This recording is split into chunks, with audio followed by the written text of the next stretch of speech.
What is wrong with Alabama? Imagine you have a spectrum between right and wrong. On one end are the saints and angels, on the other are the meanies and nasties going to hell, and closer to this end in the middle is a line of legality. It separates the lawbreakers from the folks who are doing just enough to stay out of jail.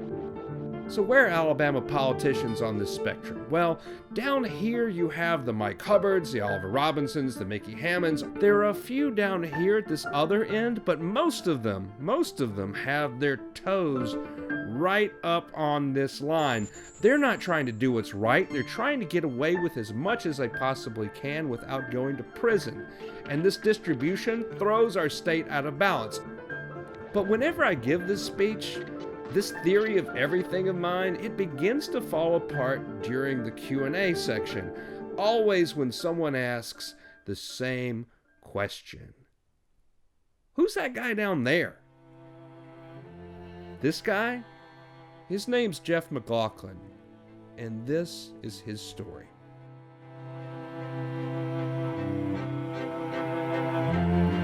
Jeff McLaughlin, I'm a lawyer, I guess. I don't think I really have any title of any kind. Dad would be my title, I suppose. Recovering politician? I suppose that'd be appropriate. Recovering politician, absolutely. In 2001, this lawyer from Guntersville runs for the Alabama House, and he wins, which is remarkable, if only for one reason. I was that goofy guy that didn't take any campaign contributions. That was when I ran my campaign on about that particular campaign. I think it was less than $5,000 of my own money. Bought some signs. Honestly, I think the main thing I bought was signs and some newspaper ads. And he didn't just not take money from special interest groups or political action committees. He financed the entire thing out of his own pocket. I thought, I don't want anybody thinking I'm been put here by the AEA or by the BCA or by Alpha or by anybody else. We don't need the local equivalent of the Cook brothers telling everybody how to vote. We need ordinary folks who stay at home and prefer to be at home rather than in politics running things, because otherwise you got these people who make careers out of politics who don't give up, who aren't focused on the people, they're focused on themselves. He couldn't be bought, not that people didn't try, and he didn't exactly fit in either. Literally the first couple of days I was there, it was within a week, I had 3 different groups come up to me and offer to pay my campaign debt. I said, I don't have any campaign debt. I financed my own campaign. Well, how much did you spend? Well, I spent about $5,000. Well, I'll tell you what, you can fill out these forms, call that a loan to yourself for your campaign, and then we can pay off the loan. This is an old Alabama scheme. What's actually happening is they're leaving the candidate with a huge war chest for their next election, or to spend on travel and meals and lots of things that have nothing to do with campaigning. I learned a very simple lesson right then. I always said the smart money's on the folks who wait till after the election to buy the candidates instead of trying to buy them ahead of time, because it's a lot cheaper and you know your money's going to the one that got elected. At the time I said no thank you. A year or two later, certainly 10 years later, I would have probably not said the thank you part. And some offers he got were a lot more direct than that.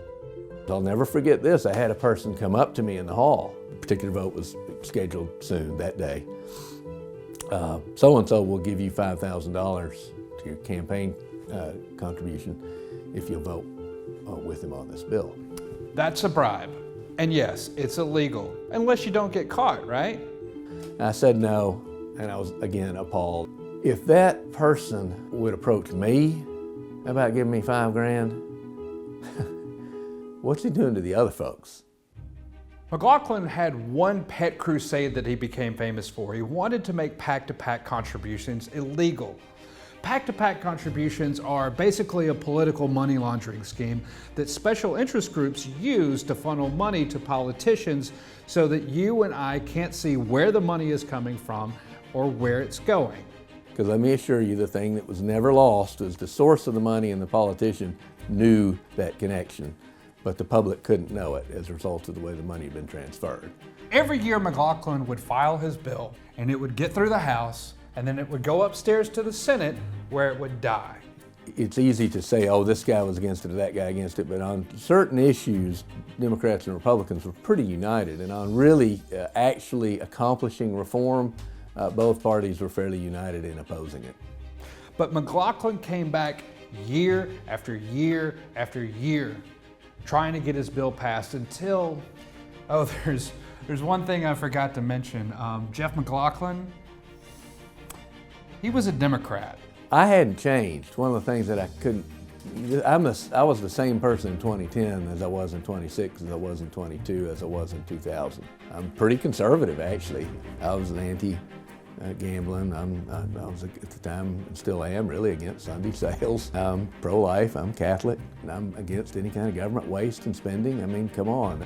But I've been targeted, and if you look back on Mike Hubbard's campaign for 2010 or whatever it was, I was one of the 10 guys with a target on the back of my head. 2010 was a watershed year in Alabama politics. This was the year that Republicans took back the Alabama State House. Hubbard looked for vulnerable Democrats, and who's more vulnerable than a guy that doesn't take campaign contributions? If you took out the straight ticket voting, I actually probably would have stayed in office, but I couldn't overcome that. I had a lot of people after the election say, well, I voted for you, I voted a straight ticket. And I said, if you voted a straight ticket, I think you voted. You didn't vote for me. The Republicans won, and then they kind of passed McLaughlin's bill, only a year later to completely gut it. Always be wary when the legislature does a reform, because the packaging is always deceptive. And then certainly when there's a modification that's meant to improve a piece of reforming legislation, it's almost never that. It's almost always a subterfuge for allowing a lot greater mischief. It's tempting to say that McLaughlin is some sort of victim of political circumstances, but that would be letting a lot of guilty people get off scot-free. They were running in 2010 on this notion that, we got to reform, look at all this corruption in Democratic politics. Well, let's look at the corruption since 2010. Look at him. Just last week, we've had another one plead guilty on a felony conviction. We've watched our Chief Justice be removed, not once but twice, because he doesn't believe in the rule of law. The Speaker of the House, 23 felony counts. I think he was convicted on 11 or 12 of them. We've got a governor. We all know we lost our governor as a result of moral ineptness. I hate to judge the man. Why people aren't out in the streets in Alabama demanding better, sometimes I don't understand. And when someone does come along who can beat the guys with the deep pockets, it's because they're campaigning on awful things and appealing to Alabamians for all the wrong reasons. Over and over again, you see politicians exploit people's fear. I mean, it's happening again. I feel like I'm watching it again right now. I believe in the Second Amendment, sure I do, but I think pulling out a weapon at a political rally is something that is un-American. It borders on crazy, and it's just another way to whip people up. So what do we do about it? I don't really know, and I don't think that McLaughlin really knows either. But I can tell you this, here is a guy who has every reason in his life to be bitter. Here's a person who has every reason to be cynical, but he's not. Instead, he has faith. Faith in Alabama and faith in you.